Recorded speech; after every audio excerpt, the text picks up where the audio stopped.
When we look at myth and ritual, ritual also being ceremony, what we're actually looking at is a story. It is paying homage to all things that came before you. It is like saying that when you perform in life and you don't call upon the ancestors, it's like you're acting alone. So you call upon these forces to be with you and to guide you.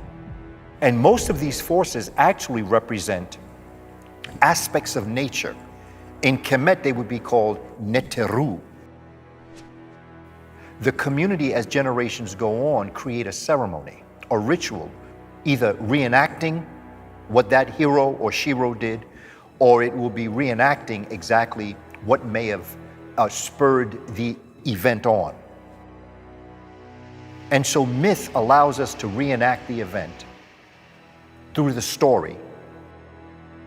So that when you're looking at the cosmology story, what our ancestors are looking at is that they're looking at the earth.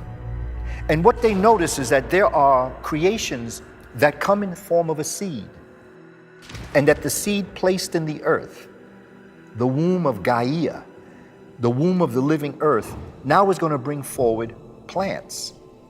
Plants are going to go through a growth process. As they go through a growth process, they're going to age. As they age, they are then going to die. When they die, they are going to decay.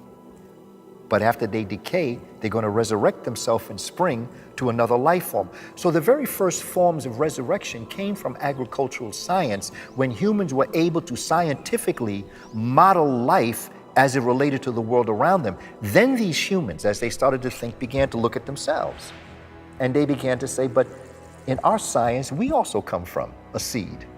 And in this seed, we are then born.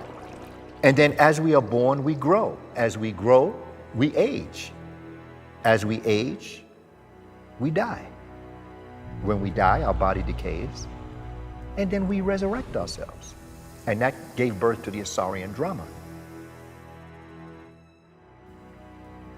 We are now existing in the cusp. We are moving out of Pisces into the age of Aquarius.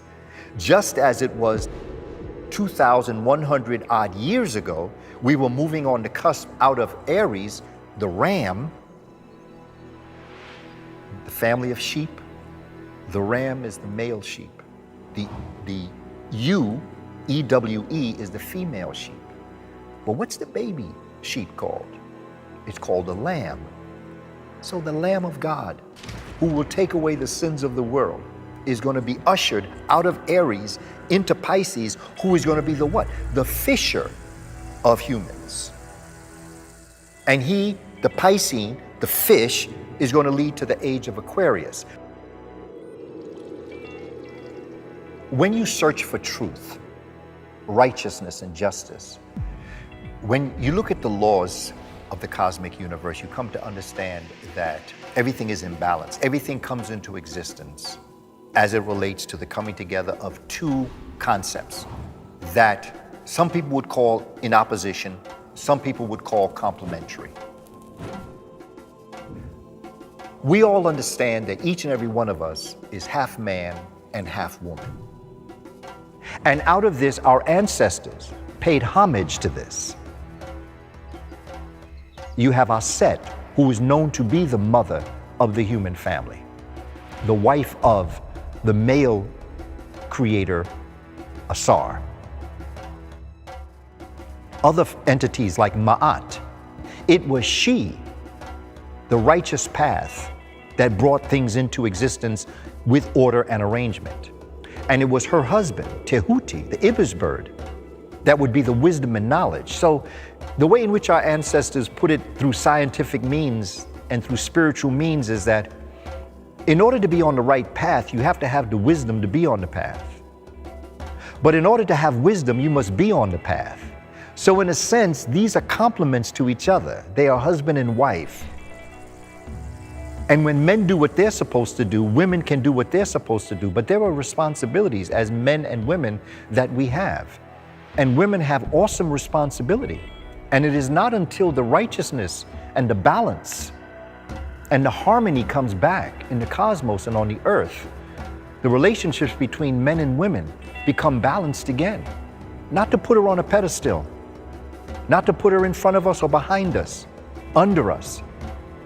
She belongs beside us. Her role is very important as it relates to bringing the world back to where it should be. And when you go back to African traditional societies, you can see that balance. You can see the respect and the honor that women are given. You also recognize the difference between men and women. There is a difference. But that difference does not mean better or worse, superior or inferior.